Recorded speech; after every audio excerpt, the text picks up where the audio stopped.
Bonjour à tous, petit disclaimer, nouvelle vidéo maintenant tous les dimanches à 18 h. Voilà, pour ceux qui s'en vont dès le début, vous avez l'information principale de cette vidéo, c'est un des principaux changements qui aura lieu l'année prochaine. Bon, en dehors de ça, comment est-ce que vous allez? Moi en tout cas ça va super, j'espère que vous avez passé un bon Noël et de bonnes fêtes. C'est donc la dernière vidéo de cette année, et il y a quand même pas mal de choses à raconter, il s'est passé beaucoup de trucs, ça a été une année très riche, dont je suis vraiment très heureux bien sûr. Cette vidéo sera donc découpée en 3 parties principales. On va d'abord commencer par la FAQ et les questions que vous m'avez posées dans les commentaires de nombreuses vidéos de cette année. Je vais ensuite vous parler dans une deuxième partie des choses qui vont changer l'année prochaine, parce qu'il va y avoir quand même quelques petits trucs. Et après, en troisième partie, je vais un petit peu vous demander votre avis sur certaines choses et surtout faire un bilan de cette année 2023 qui a été vraiment très riche. Donc si vous me voyez regarder un tout petit peu en dessous la caméra, c'est normal, j'ai pris mon PC pour lire vos questions. On va donc commencer tout de suite avec la question de Nicolas Lepage 921. Depuis quand tu joues à Yu-Gi-Oh? Et ben alors, j'ai dû faire quelques petites recherches pour répondre à cette question et bien me rappeler la date. Histoire d'être vraiment très précis, j'ai recommencé le jeu Yu-Gi-Oh lorsqu'une amie m'a offert les decks légendaires 2 avec Yu-Gi Kaiba joué à l'intérieur. Ils sont sortis en octobre 2016, mais moi j'ai mis la main dessus au moment de mon anniversaire en août 2017. La prochaine question m'a été posée par 2 personnes mais de manière différente. Je vais quand même bien sûr les mentionner pour les remercier de leur participation à cette vidéo. On a donc d'un côté Hugo Bonnet 5140 qui me demande: en dehors de ta passion de Yu-Gi-Oh, es-tu sur YouTube à plein temps ou tu as un travail à côté? Et une autre question qui recoupe un petit peu la même chose de ClassRoy Gaming 3710 qui me demande quel est ton métier et qu'est-ce que tu aurais aimé faire sinon. Donc en dehors de ma passion de Yu-Gi-Oh, est-ce que je suis sur YouTube à plein temps? Non, bien sûr. Généralement, ce que je fais, c'est que je me prends une bonne journée, je viens sur mon lieu de tournage et je vais à peu près cravacher 3-4 vidéos d'affilée pour que ça me fasse généralement plusieurs semaines, voire un mois de vidéos déjà tournées et faites. Au moment où je vous parle, il y a des vidéos qui sont déjà montées, tournées et mises en forme pour l'année prochaine. Il y en a déjà 5 ou 6, je crois. Et donc, pour répondre aux 2 questions en même temps, est-ce que je travaille à côté? Oui, bien sûr, je travaille à côté. J'ai un métier. Dans la vraie vie, je suis journaliste. Certains auront peut-être remarqué ou feront un lien avec les vidéos Carded News. Ça me tient vraiment à cœur parce que c'est un lien entre mon métier et ma passion, du coup. Parler des actualités de Yu-Gi-Oh! Un peu de manière journalistique. J'aime vraiment beaucoup ce format et c'est pour ça que j'aimerais vraiment qu'il dure longtemps sur la chaîne et surtout qu'il intéresse bon nombre d'entre vous, qu'il soit regardé et qu'on échange dessus. Et pour répondre à la fin de la question de ClassRoy Gaming, qu'est-ce que j'aurais aimé faire sinon? Eh bah honnêtement, je ne sais pas trop. Est-ce que être à plein temps sur YouTube, ça pourrait me plaire? Peut-être, si un jour ça arrive, je ne dis pas non. Pourquoi pas, si à un moment, il y a des opportunités qui se présentent, bifurquer un petit peu, mais je pense que je garderai toujours en tout cas un lien avec ce métier de cœur qu'est le journalisme parce que j'aime vraiment beaucoup ça. La prochaine question est de la part d'Atlas 510. Referas-tu des vlogs où tu nous fais partager tes tournois Yu-Gi-Oh! Et quel deck joues-tu en ce moment? Alors oui, bien sûr, les vlogs compétitifs, il y en aura d'autres en 2024. J'attends juste de voir à quel moment il y aura des compétitions et surtout à quel endroit, parce que c'est quand même de l'organisation. Faut partir en week-end, faut prévoir les frais, etc. Mais évidemment, en tout cas, je vais essayer d'être à chaque fois présent sur le championnat de France de chaque année et j'essaierai de faire des petits WCQ par-ci par-là. Je pense que une moyenne de 4-5 tournois dans ce style par an, c'est déjà pas mal du tout. Après, je verrai si cette année, je vais pas être un tout petit peu plus productif à ce niveau-là. Et quel deck je joue en ce moment? Eh ben, en ce moment, je suis retourné à mes premiers amours parce que je joue mon deck Majou avec la version Nemleria que je travaille maintenant depuis un bon bout de temps. J'ai croisé quelqu'un d'ailleurs récemment au gros WCQ qu'il y a eu à Créteil de la part du coin des Barons qui avait réussi à faire un bon score avec le deck. J'ai pris sa petite decklist, je l'ai arrangé à ma sauce et depuis, je fais quand même des petits trucs sympas. On va enchaîner avec un assez gros pavé de questions de la part de Coloring Crazy.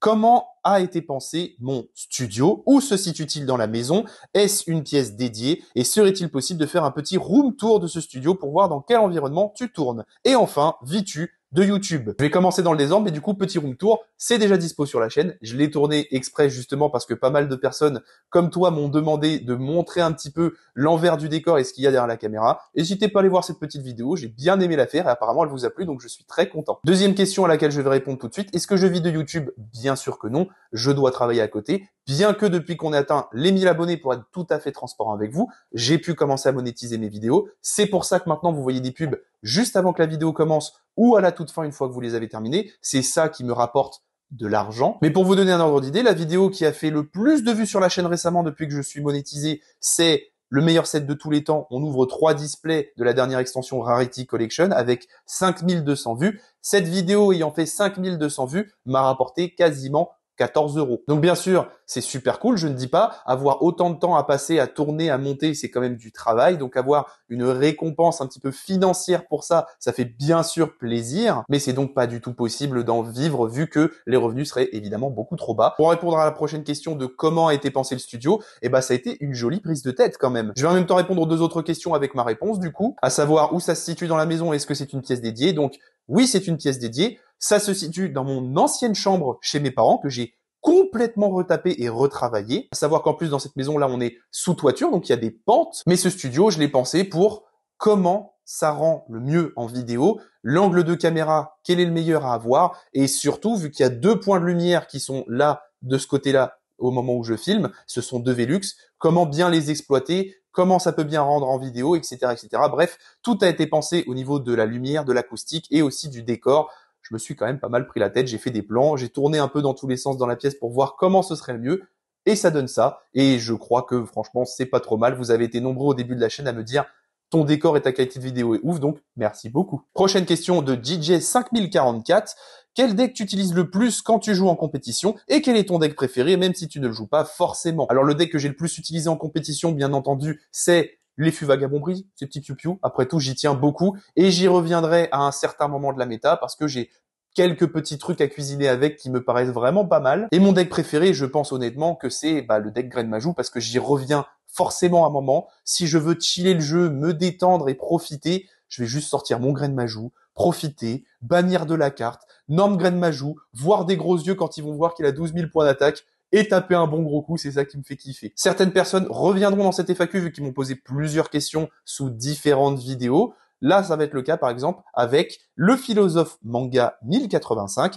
comment progresser quand on débute. Alors écoute, moi je pense que la meilleure solution maintenant, c'est tout simplement de télécharger Master Duel. Le jeu est gratuit, extrêmement bien fait. Il y a des tutoriels très complets pour toutes les étapes du jeu, pour vraiment bien commencer Yu-Gi-Oh! Et comprendre les mécaniques du jeu. Je pense que c'est idéal. Et pour développer un petit peu plus, évidemment, je pense que le meilleur moyen et l'étape supérieure après avoir eu les bases du jeu, c'est d'aller en tournoi boutique. Il y aura forcément des joueurs plus expérimentés ou qui ont l'habitude du jeu. Faut pas hésiter à les affronter. Même si on a que des défaites et qu'on les accumule, on va engranger énormément d'expérience. On va aussi avoir de l'aide de leur part parce que souvent les gens de la communauté sont très bienveillants et aident les autres joueurs à s'améliorer rapidement. Et c'est comme ça, je pense qu'on peut tout simplement progresser dans le jeu. C'est en pratiquant, en rencontrant des gens et des decks très différents, très versatiles, et pour comprendre un petit peu comment le jeu tourne, et surtout les rulings, parce que c'est surtout ça qui est le plus dur dans ce jeu, je trouve. Autre question du philosophe Manka 1085, une recommandation de bon deck petit budget sur Card Market ou autre. Si on parle de deck à construire soi-même carte par carte, pour moi, un des decks avec le plus petit budget, ça reste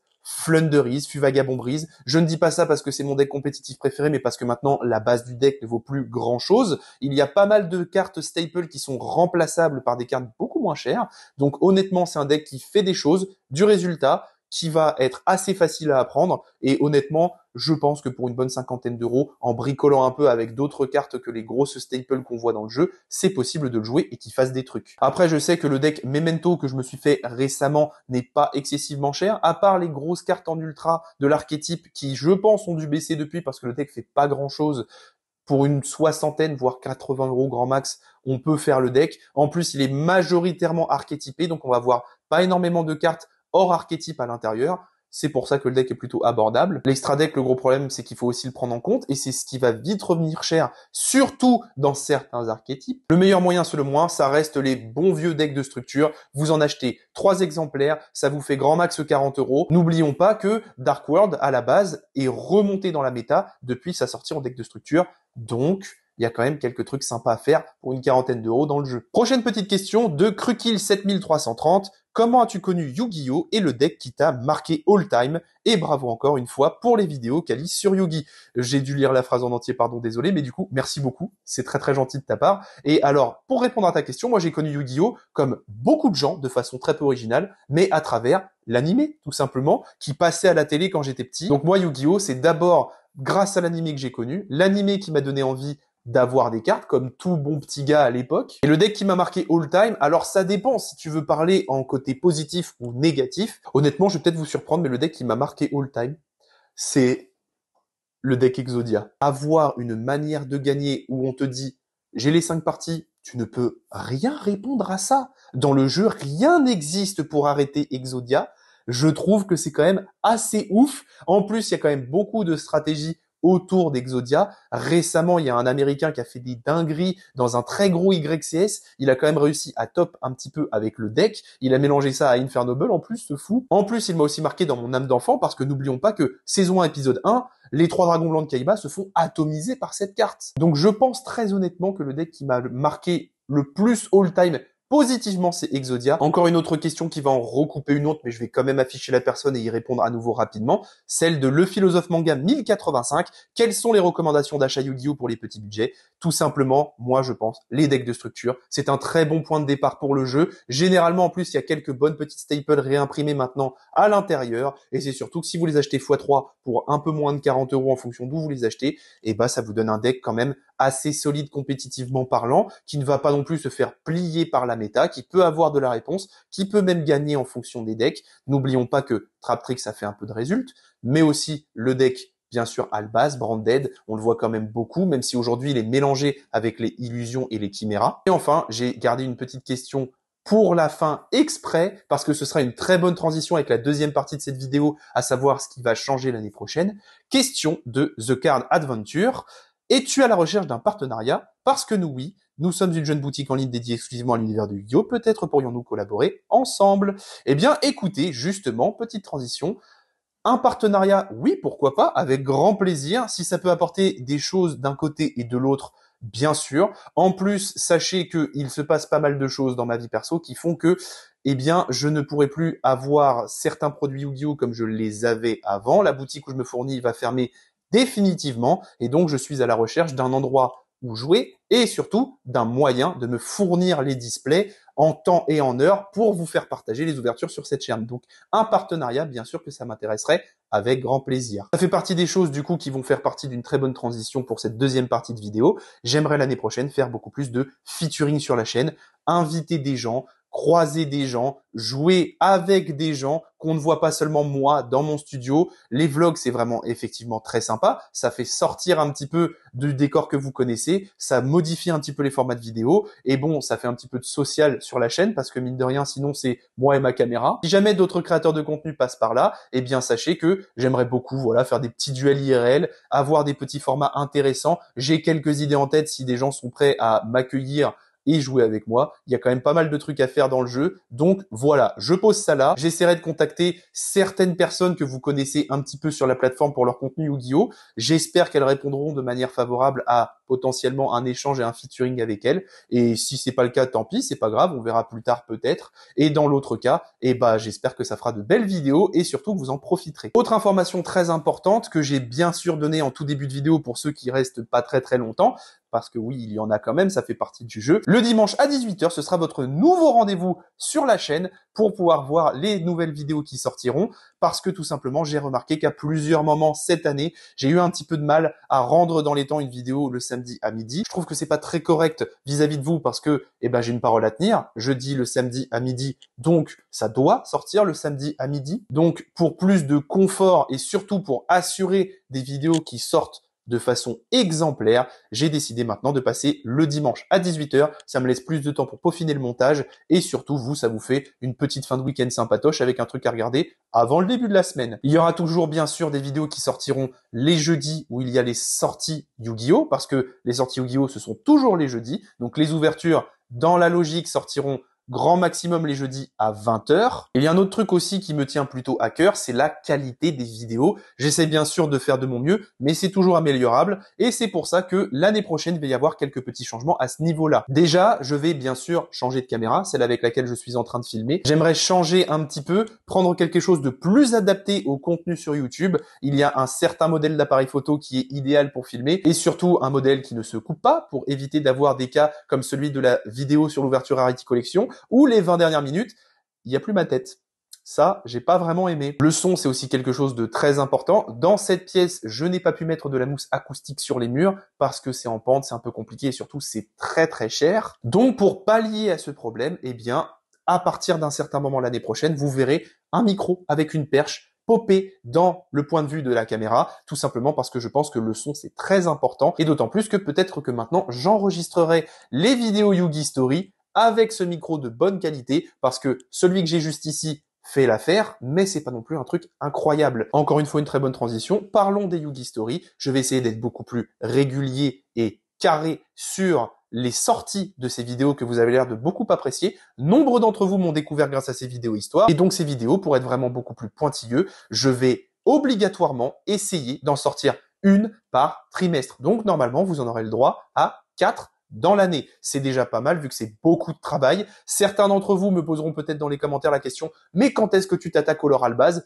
Quand j'aurai la foi et le temps, parce qu'honnêtement, une Yugi Story de base, c'est déjà beaucoup de travail. Donc le lore à la base, c'est pas pour tout de suite. En plus, à savoir que là, le lore à la base, c'est terminé, mais c'était que le chapitre 1, parce que ils sont encore bien jeunes, ils sont partis vivre de nouvelles aventures, et au Japon, on a déjà entendu parler du fait qu'il y aurait un deuxième chapitre aux aventures d'Albaz et d'Ecclesia. Autre chose qui risque de changer, ça va être un changement de format. Vous allez le voir en début d'année, mais les vidéos Edo Pro et Master Duel vont radicalement changer dans la façon dont elles sont faites, c'est-à-dire que maintenant je vais abandonner complètement le détail de la decklist en début de vidéo. Je trouve que c'est trop long, ça fait perdre du temps, les gens n'ont très certainement pas très envie de continuer la vidéo, ce qui pourrait potentiellement expliquer pourquoi ce sont les vidéos qui font le moins de vues sur la chaîne, donc qui plaisent le moins concrètement. Je vais donc maintenant rentrer directement dans le vif du sujet. Quand il y aura une vidéo Edo Pro et Master Duel, ce sera tout de suite du gameplay, et à la toute fin de la vidéo, pendant la conclusion, quand je débrieferai un petit peu, je vous laisserai pendant 30 secondes la decklist si ça vous intéresse, mais je ne m'attarderai plus dessus comme j'avais l'habitude de le faire.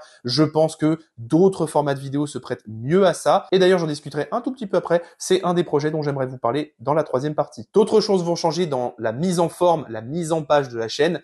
Par exemple, je vais arrêter de faire des titres de vidéos à rallonge, je vais essayer de faire le plus court possible, sauf pour les ouvertures, ça me semble un petit peu compliqué quand même, mais sachez par exemple que les vidéos Carden News vont arrêter d'avoir des titres à rallonge. Je vais mettre une info principale la plus impactante. Vous l'avez certainement vu avec la dernière, c'est surtout la banlist, c'est la grosse info de la vidéo. Je vais donc essayer de faire un titre avec la grosse info principale et après ce sera à vous de découvrir le contenu des actualités dans la vidéo. Enfin, et ce sera le dernier mot avant de passer à la partie 3 de cette vidéo, je vais essayer l'année prochaine de faire beaucoup plus de vidéos sujets sur la chaîne. Je pense que bien aborder Yu-Gi-Oh, bien le faire découvrir et bien le partager, c'est aussi passer par une simplification de l'univers, que ce soit au travers de l'histoire des cartes, mais aussi au travers de l'explication de certaines choses. Donc que ce soit des archétypes, que ce soit des mécaniques de jeu, que ce soit des types de cartes. Il y a une chaîne YouTube qui a popé il y a moins d'un an qui s'appelle Tero Yu-Gi-Oh. Si vous ne connaissez pas, je suis à petite échelle, mais vous connaissez certainement peut-être, eh bien allez voir, son travail est incroyable, d'une qualité fantastique, j'ai rarement vu ça. J'ai déjà vu des commentaires dire j'avais jamais pris le temps de m'intéresser à Yu-Gi-Oh, j'y connais que dalle, mais j'ai kiffé la vidéo. Et ça, c'est très important pour le développement de la communauté. Je trouve ça vraiment génial. Donc cette chaîne fait déjà à merveille des vidéos sujets. C'est pour vous donner un exemple de type de vidéo sujet. Bien entendu, je ne vais pas copier son contenu, c'est pas du tout mon but. Les vidéos Carden News, par exemple, il y a aussi des vidéos news qui sont proposées par un autre YouTuber qui fait du très bon contenu qui s'appelle Monster Reborn. Je pense que nombre d'entre vous le connaissent. Si ce n'est pas le cas, pareil, allez checker sa chaîne. C'est un passionné qui fait de très belles choses. Bon, je fais une parenthèse du coup, mais quand j'ai commencé ce format des vidéos news, 2 jours avant d'écrire la première vidéo et de commencer à proposer ce format sur la chaîne, eh ben, je me suis rendu compte qu'il en faisait aussi des vidéos news. Quand je me suis rendu compte de ça, je me suis dit, mince, je n'ai pas envie de copier le contenu de ce créateur. Qu'est-ce que je fais? Est-ce que je fais quand même ce format?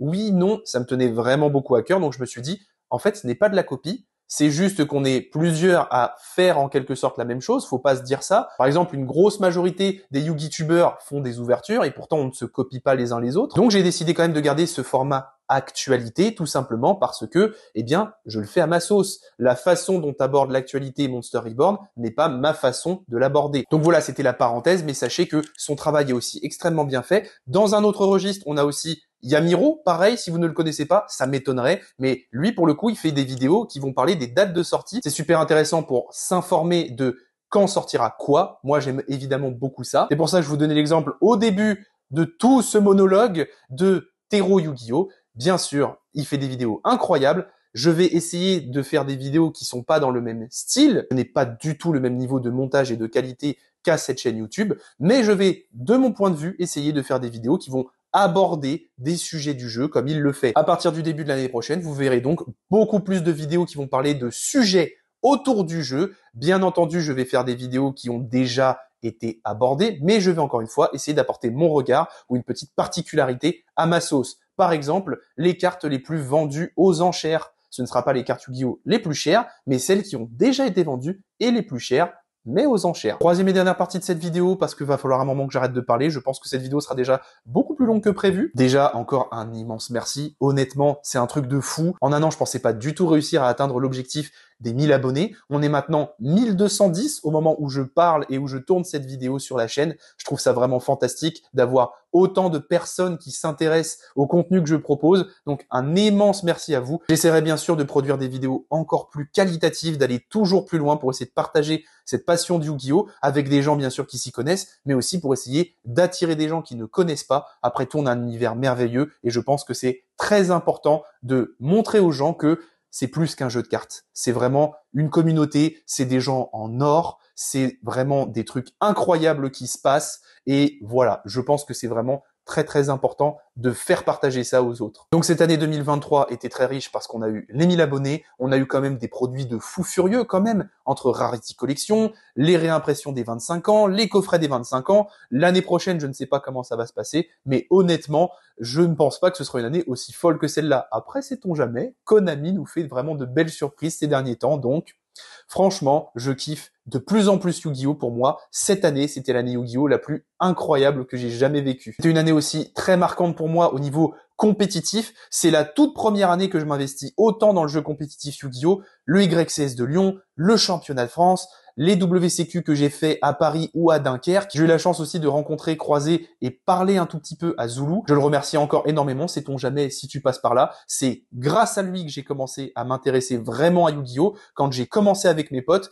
on était tous sur Club Yu-Gi-Oh! On regardait un petit peu les matchs, on était en train de kiffer, on se disait « Oh, le jeu, il est génial !» On partage vraiment des moments fous entre potes et on reproduisait un petit peu des trucs qu'on voyait dans les vidéos. Franchement, un grand merci à lui pour ça parce que je pense honnêtement qu'il a fédéré une très grosse partie de la communauté grâce à ses vidéos et franchement, chapeau à lui pour ça. Je parle quand même un peu de tout dans cette vidéo, vous voyez, mais voilà, c'est mon ressenti personnel sur beaucoup de trucs sur le jeu. L'année prochaine va être énormément riche, j'espère beaucoup proposer de meilleurs contenus avec des gens. Ça, c'est surtout le truc qui manque à cette chaîne. Encore une fois, je vais faire tout mon possible pour vous proposer des featuring avec des invités intéressants sur la chaîne. Il faut que je contacte des gens ou qu'ils soient d'accord pour tourner avec moi. Donc, je verrai si c'est possible, mais j'ai beaucoup d'idées et beaucoup de trucs à vous faire partager et j'espère bien sûr que ça aboutira. Pour terminer, je vais vous demander votre avis, votre contribution dans les commentaires et vous poser quelques petites questions à mon tour parce qu'après tout, ça peut aller dans les deux sens. J'aimerais vous demander qu'est-ce que vous pensez de certains types de formats qui ne sont pas sur la chaîne et est-ce que ça vous plairait de les voir. Je pense notamment par exemple à de l'analyse de la banlist quand ça tombe. Je me suis un petit peu prêté au jeu pendant la dernière vidéo Carded News qui est sortie ce mercredi sur la chaîne. Je n'ai pas encore vu vos retours au moment où je tourne parce qu'elle n'est pas encore sortie au moment où je tourne cette vidéo. J'ai une semaine très chargée avant le nouvel an, je vous avoue. Donc, est-ce que des vidéos autour de la banlist et autour du sujet méta vous intéressent un peu plus sur la chaîne? Ça, c'est le premier point. Le deuxième point, c'est est-ce que vous aimeriez que je fasse des vidéos sur un deck en particulier, que je vous montre mes listes personnelles, mes choix, que je vous explique en détail pourquoi telle carte est là et pourquoi en telle quantité, et surtout à la fin que je vous fasse des vidéos un peu combo pour vous montrer comment tourne le deck. Bien sûr, c'est déjà proposé par beaucoup de youtubeurs. Après, c'est toujours intéressant d'avoir plusieurs regards différents sur le même deck. Après tout, on a tous des choix et des façons d'aborder le jeu différentes. Donc, est-ce que ça vous tenterait d'avoir des petites vidéos decklist et deck physique sur la chaîne? Bien entendu, vous me connaissez, j'essaierai d'apporter un petit peu ma patte à ce style de vidéo. J'ai déjà une excellente idée que je suis en train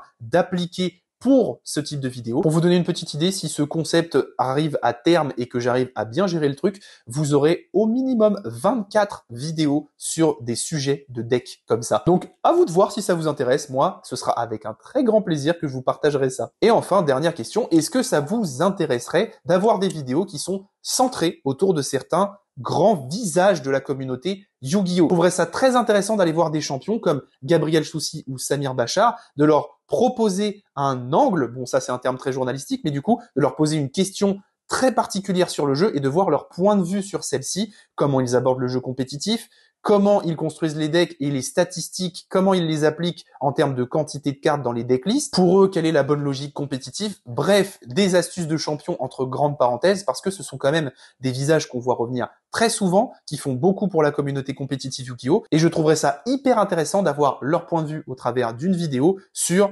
le jeu compétitif, ou même d'autres choses de l'univers Yu-Gi-Oh! Bref, je pense que j'aurais raconté assez de choses dans ces vidéos, vous en aurez peut-être appris un petit peu plus sur moi. Si vous avez d'autres questions, eh bien n'hésitez pas à les poser en commentaire encore une fois, mais cette fois-ci je les garderai en réserve pour l'année prochaine, parce que je pense honnêtement que ce format de toute dernière vidéo d'année en FAQ bilan, ça me plaît bien, je pense qu'on va instaurer le truc. Sur ce, écoutez, je vous souhaite surtout une excellente fin d'année, une bonne année à tous, que 2024 soit riche en très bon opening et en grosse dinguerie chopée dans les boosters. Allez, je vous souhaite à tous une petite Starlight, au moins dans l'année, ce serait cool. Et je vous dis bien évidemment à bientôt dans une prochaine vidéo, la prochaine en janvier, le premier dimanche de janvier à 18 h. Je vous dis bye, c'était Slifer.